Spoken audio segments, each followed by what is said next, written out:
देखेंगे कि एक ध्रुवीय विश्व कहना सही है या गलत है।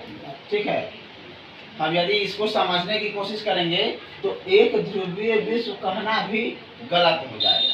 देखिए आगे पढ़ते हैं, समझते हैं।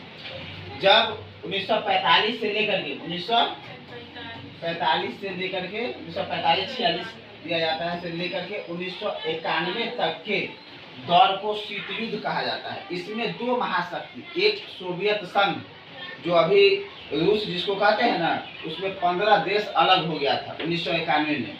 ये पूछा जाएगा कि ये पूरा सोवियत संघ का जो है विघटन कब हो गया, तो 1991 में। कब हो गया?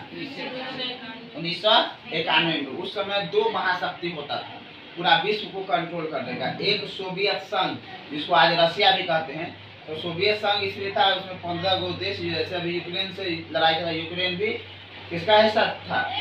रूस का, सोवियत संघ कहलाता था। और एक अमेरिका।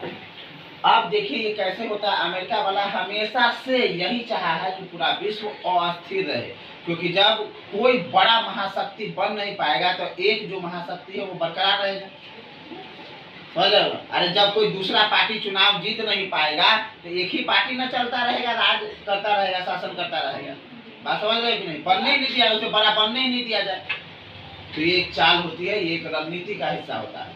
और खुफिया एजेंसी इसमें बहुत महत्वपूर्ण भूमिका निभाती है। इस बात की समझ हर एक बच्चा को होना चाहिए और हर एक नागरिक को जो इन सब चीज में इंटरेस्ट रखते हैं, कि खुफिया एजेंसी जो CIA है अमेरिका का, वो जो कार्य करती है, उसका जो आदमी है, अमेरिका के पास इतना पैसा है ना कि किसी भी देश के आदमी को वो खरीद लेता है ना, और वो हकीकत बात बता देगा सब कुछ। समझ में आ गया?